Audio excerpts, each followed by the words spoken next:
अब शुरू करते हैं सुपरफास्ट खबरों का सिलसिला। संसद का मॉनसून सत्र अगस्त के अंतिम सप्ताह या सितंबर से शुरू हो सकता है। इसको लेकर तैयारियां की जा रही हैं। कोरोना संक्रमण से बचाव के लिए लोकसभा और राज्यसभा में बैठने की व्यवस्था में भी बदलाव किया जा रहा है। उचित दूरी का पालन करते हुए सदस्यों के बैठने के लिए दोनों चैम्बरों और दीर्घाओं का इस्तेमाल होगा। मुख्यमंत्री अशोक गहलोत आज कोटा को विकास कार्यों की सौगात देंगे। मुख्यमंत्री शाम स्मार्ट सिटी के तहत चल रहे 1500 करोड़ रुपए के विकास कार्यों का ऑनलाइन शिलान्यास करेंगे। राजस्थान में सियासी बवंडर अभी थमा नहीं है। कांग्रेस आलाकमान ने सचिन पायलट गुट की शिकायत के बाद प्रदेश कांग्रेस में बड़ा फेरबदल किया है। कांग्रेस प्रभारी अविनाश पांडे को हटाकर वरिष्ठ नेता अजय माकन को राजस्थान कांग्रेस प्रभारी बनाया गया है। माकन सरकार और संगठन के बीच सामंजस्य बिठाने का काम करेंगे।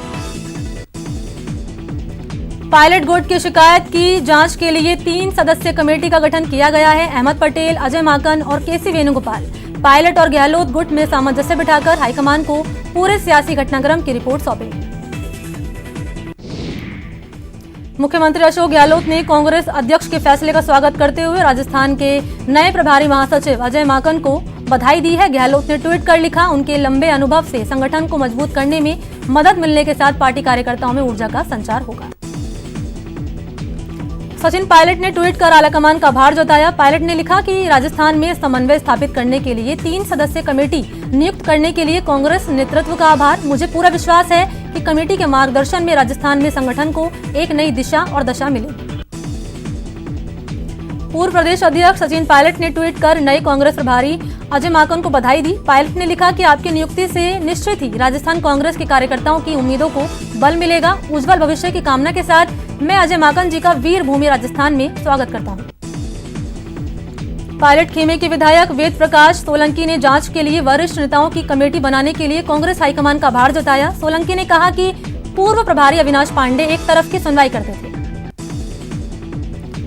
कांग्रेस प्रदेश अध्यक्ष गोविंद सिंह डोटासरा ने रविवार को पार्टी ऑफिस का जायजा लिया। डोटासरा ने न्यूज 18 से बातचीत में कहा कि जल्द ही कार्यकारिणी का गठन होगा और पार्टी की वर्चुअल सभाएं होंगी। कार्यकर्ताओं की सुनवाई के लिए मैकेनिज्म होगा। सियासी घटनाक्रम के 1 महीने बाद कांग्रेस विधायक विश्वेंद्र सिंह रविवार को भरतपुर पहुंचे। विश्वेंद्र सिंह के भरतपुर की सीमा में पहुंचने पर समर्थकों ने उनका जोरदार स्वागत किया। इस दौरान पूर्व मंत्री ने कहा कि घर आने की खुशी सबको होती है। पूर्व भारतीय क्रिकेटर और मंत्री चेतन चौहान का 73 साल की उम्र में निधन हो गया। कोरोना वायरस से संक्रमित थे और गुरुग्राम के मेदांता अस्पताल में भर्ती थे। भारत के लिए 40 टेस्ट खेलने वाले चौहान के परिवार में पत्नी और बेटा विनायक है। विनायक के मेलबर्न से भारत पहुंचने के बाद चेतन चौहान का अंतिम संस्कार किया जाएगा। इधर यूपी के सीएम योगी आदित्यनाथ भी चेतन चौहान के निधन पर गहरा शोक जताया है। उन्होंने उनकी आत्मा की शांति के लिए प्रार्थना की। पूर्व राष्ट्रपति प्रणब मुखर्जी की हालत में कोई बदलाव नहीं हुआ और अब भी वो वेंटिलेटर पर हैं। उनका इलाज कर रहे डॉक्टरों ने ये जानकारी दी। उन्होंने बताया कि पूर्व राष्ट्रपति की हालत स्थिर है। मशहूर अभिनेता दिलीप कुमार के दोनों भाई एहसान खान और असलम खान कोरोना पॉजिटिव पाए गए हैं। दोनों भाइयों को सांस लेने में तकलीफ होने के बाद शनिवार देर रात मुंबई के लीलावती अस्पताल में दाखिल कराया गया है। दोनों बेहद उम्रदराज हैं। जेडीयू से निकाले गए श्याम रजक आज आरजेडी में शामिल हो सकते हैं। कभी लालू के खासम खास रहे श्याम रजक की आज आरजेडी में वापसी हो सकती है।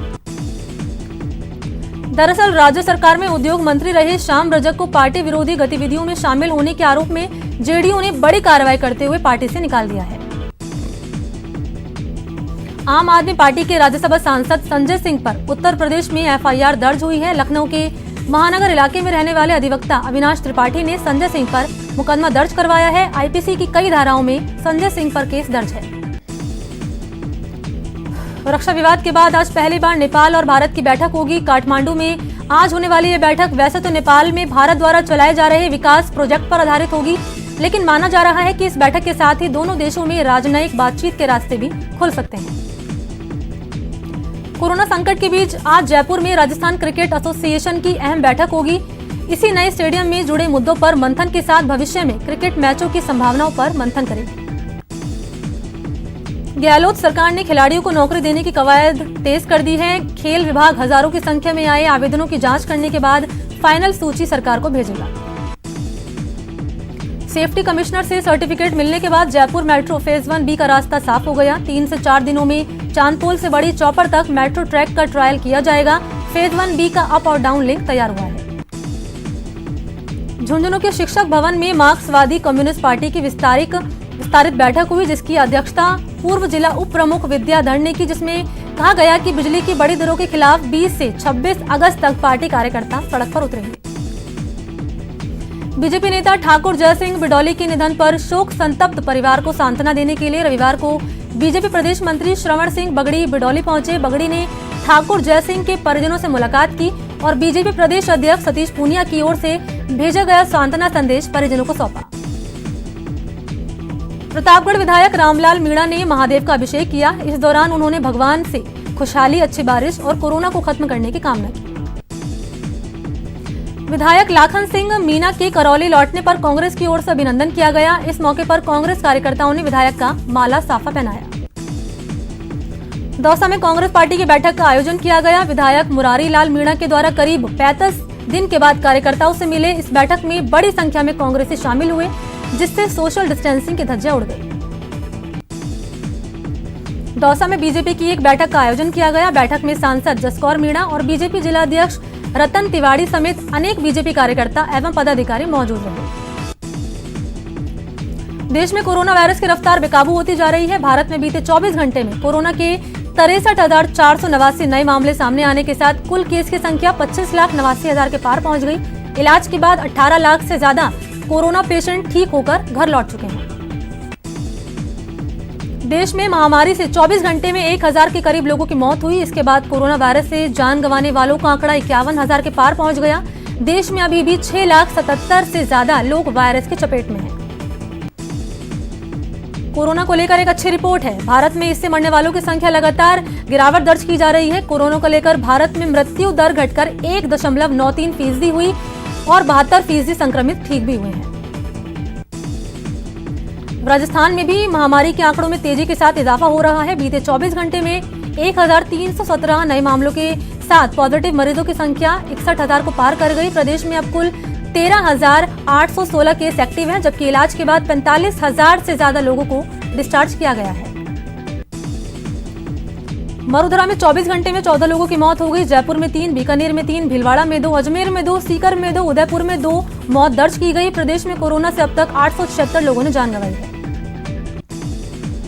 कोरोना आंकड़ों के मामले में जोधपुर की रफ्तार सबसे ज्यादा है। जोधपुर में 135 नए केस सामने आने के बाद पॉजिटिव मरीज की संख्या 9,212 हो गई।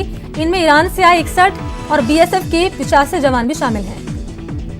महामारी आंकड़ों के मामलों में जयपुर दूसरे पायदान पर है। राजधानी में 164 नए मामलों के साथ कोरोना संक्रमित मरीजों की संख्या 7,370 के पार पहुंच गई। जयपुर में कोरोना से अब तक 232 लोगों ने जान गंवाई है। प्रदेश स्वास्थ्य मंत्री के मुताबिक प्रदेश में 30,000 से ज्यादा रोजाना टेस्ट हो रहे हैं। स्वास्थ्य मंत्री ने प्रदेश में रिकवरी रेट बेहतर है और मृत्यु दर निरंतर कम होना भी बताया है। राजस्थान से बीजेपी के राज्यसभा सांसद राजेंद्र गहलोत कोरोना पॉजिटिव पाए गए हैं। उन्होंने रविवार को खुद ट्वीट करके इसकी पुष्टि करते हुए कहा कि कोरोना के शुरुआती लक्षण दिखने पर मैंने टेस्ट करवाया और रिपोर्ट पॉजिटिव आई है। मेरे संपर्क में जो भी आए हों स्वयं को आइसोलेट कर जांच करवाएं। तो वहीं केंद्रीय कृषि राज्य मंत्री कैलाश चौधरी ने कोरोना को मात दे दी है। जोधपुर एम्स से कैलाश चौधरी की रिपोर्ट नेगेटिव आने के बाद उनके चाहने वालों ने राहत की सांस ली। केंद्रीय कृषि राज्य मंत्री कैलाश चौधरी बाड़मेर जैसलमेर दौरे पर थे, तभी वो कोरोना संक्रमित हो गए थे। उदयपुर में भी कोरोना का कहर जारी है। वायरस के 3 रोगियों ने इलाज के दौरान दम तोड़ दिया। इलाज के बाद एमबी अस्पताल प्रशासन ने अशोकनगर स्थित गैस शवदाह में तीनों शवों के कोरोना प्रोटोकॉल के तहत अंतिम संस्कार किए। उदयपुर में अब तक कुल 1,976 कोरोना पॉजिटिव रोगी सामने आ चुके हैं और 21 लोगों की मौत हो गई है। कोटा के उद्योग नगर पुलिस की गिरफ्त में आए आरोपी की कोरोना जांच रिपोर्ट पॉजिटिव आने के बाद हड़कंप मच गया। आनन फानन में थाने पहुंची मेडिकल टीम ने कैदी के संपर्क में आए पुलिसकर्मियों और अन्य आरोपियों के सैंपल लिए। फिलहाल आरोपी को अस्पताल में क्वारंटीन किया गया है। कोटा में शनिवार को 1,772 सैंपलों की जांच की गई, जिसमें 70 नए कोरोना के केस सामने आए हैं। इसके साथ ही कोचिंग सिटी में कुल मामले बढ़कर 3,672 हो गए। इनमें से अब तक 1,712 मरीज रिकवर हुए, जबकि अब तक 64 लोगों ने अपनी जान गंवाई है। जयपुर एनडब्ल्यूआर में तैनात डॉक्टर राम मटोरियाजी कोरोना की जंग जीतने में कामयाब हो गए हैं। और डॉक्टर राम ने 5 महीने से छुट्टी तक नहीं ली है। रविवार को लॉकडाउन की पालना के लिए कोटा पुलिस ने सख्ती दिखाई। इस दौरान शहर के कई चौराहों पर पुलिस ने चालान बनाया और जुर्माना लगाया। साथ ही पुलिस ने बिना मास्क घूमने वालों के खिलाफ कार्रवाई की। कोरोना विस्फोट के बाद सीकर में फतेहपुर शेखावाटी के बावड़ी गेट मुख्यालय बाजार सकरी गली समेत कई इलाकों में कर्फ्यू लगा दिया गया। इसके साथ ही प्रभावित इलाकों में अतिरिक्त पुलिस बल तैनात किया गया है। प्रशासन ने लोगों से सोशल डिस्टेंसिंग का पालन करते हुए अपने अपने घरों में रहने की अपील की। अलवर के प्रसिद्ध गीतकार रामचरण राग ने कोरोना काल में परेशान रहे मजदूर की व्यथा पर एक वीडियो सॉन्ग लॉन्च किया है। झुंझुनू में 10 अगस्त को प्रदेश का पहल प्लाज्मा डोनेट कैंप आयोजित किया गया, जिसमें चूरू और झुंझुनू जिले के 48 व्यक्तियों ने प्लाज्मा डोनेट के लिए सैंपल दिया। सैंपल की जांच में 24 लोगों को प्लाज्मा डोनेट करने के लिए योग्य माना गया। इन 24 लोगों में एडीएम, उनकी पत्नी और एक डॉक्टर भी शामिल है। कोटा में कोरोना पॉजिटिव मरीजों के आंकड़ों में लगातार बढ़ोतरी देखी जा रही है, तो वहीं आज सुबह एक और मरीज की कोरोना के चलते मौत हो गई। 75 साल के बुजुर्ग को शनिवार को गंभीर हालत में भर्ती कराया गया था। आपको बता दें कि पिछले 2 दिन में कोरोना से होने वाली मौतों का आंकड़ा 4 तक पहुंच गया, जबकि कोटा में अब तक 68 मरीजों की कोरोना से मौत हुई है। प्रतापगढ़ के छोटी सादड़ी में 77 मरीजों की रिपोर्ट नेगेटिव आई, जबकि 42 लोगों की रिपोर्ट पॉजिटिव आई है। इससे चिकित्सा महकमे और प्रशासन में हड़कंप मच गया। श्रीगंगानगर में बढ़ते संक्रमण पर काबू पाने के लिए कंप्लीट लॉकडाउन रहा। जिले में हर रविवार को लॉकडाउन लगाया जाएगा। झुंझुनू के खेतड़ी कस्बे में 20 कोरोना पॉजिटिव केस के बाद कोलिहान नगर को छोड़कर पूरे कस्बे में कर्फ्यू लगा दिया गया। आपको बता दें कि दोनों जगहों पर कल तक कर्फ्यू लगाया गया है। झुंझुनू में N95 मास्क को लेकर स्वास्थ्य मंत्रालय की एडवाइजरी पालना नहीं हो रही। डॉक्टर्स भी इस मास्क का उपयोग कर रहे हैं, जिससे उनके महामारी से प्रभावित होने का खतरा बना रहता है।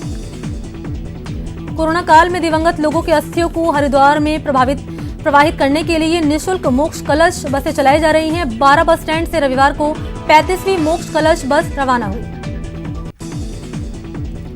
इस मोक्ष कलश बस को एएसपी ने हरी झंडी दिखाकर रवाना किया। रवाना से पहले यात्रियों को माला पहनाई गई। बता दें कि जिले से बसों के माध्यम से 1500 लोगों को हरिद्वार भेजा जा रहा है। यहाँ रुकते एक ब्रेक के लिए, जल्द हाजिर होते हैं।